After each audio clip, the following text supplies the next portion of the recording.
is where it gets really crazy.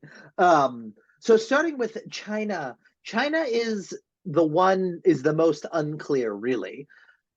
Historically speaking, China's been reticent to get involved in major foreign disputes, but it also negotiated this agreement with Iran and Saudi Arabia. But that didn't actually resolve the dispute, so it's not clear what that means for the future of Chinese diplomacy.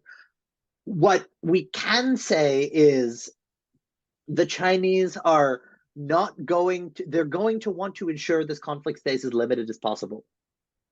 The more that this conflict disrupts international trade and the more it disrupts oil flows to China, the angrier the Chinese will get about this. So their most likely responses are going to be more limited and diplomatic. The Russians could see this, and this is the most dangerous part for Israel potentially, as a real breakpoint with the Israelis. The Iranians are at a point where the Russians just can't restrain them anymore. There was a time in Syria where Russian and Iranian forces very much did work at cross purposes. Put it this way, there's a reason that Israeli aircraft were able to blow up things in Syria while Russian forces were operating Russian air defenses there, because the Russians turned off the air defenses whenever the Israelis were coming to blow things up. The Russians allowed the Israelis to have this proxy war with Iran, and the Israelis and Russians the Russians were very much informed when the Israelis wanted to execute interdiction operations in Syria against Iranian targets.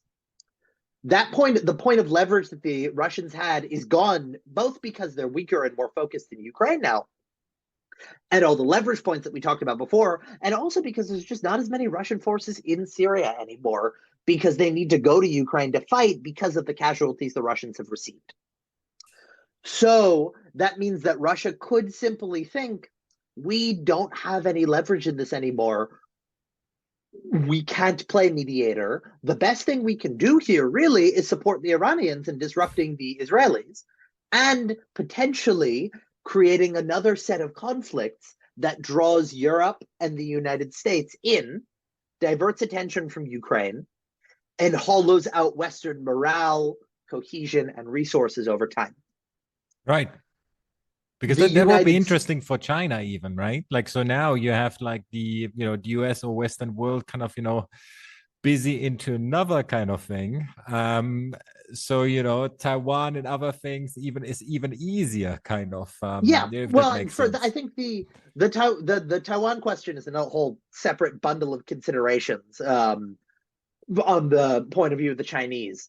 But it's definitely, the more that China would definitely be happy with the West being tied down more. The biggest thing that China wants now is a clear break between Europe and the United States on something, whether that's Ukraine or the Middle East. And if they think they can get it over the Middle East, they would absolutely take it and do it.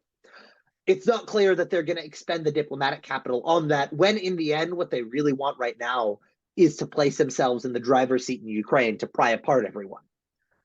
But that's not to say, on the Russian side, the centerpiece of Russian strategy right now is trying to foment divisions and ideally create another problem for the United States and the Europeans, so that there's just something else for them to deal with.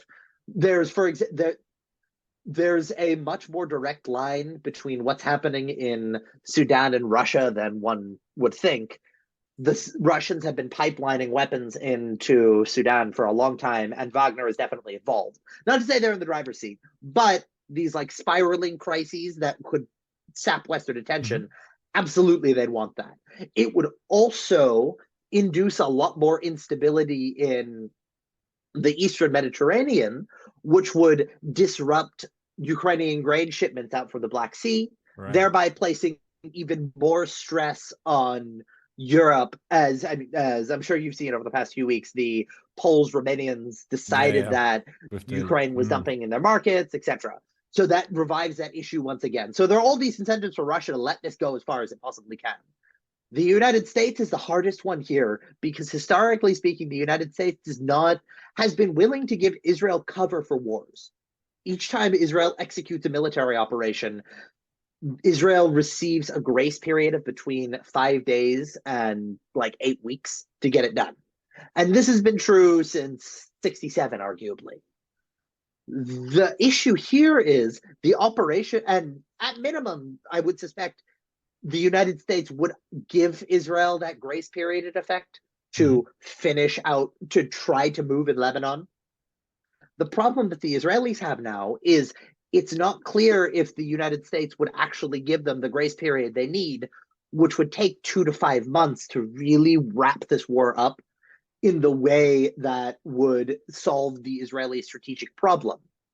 Because the second this starts, this is going to be zipped around on every propaganda network and every social media network in the Middle East, in Africa, and in Latin America, and used as a weapon again by Iran, by Russia, and by China to undermine American credibility.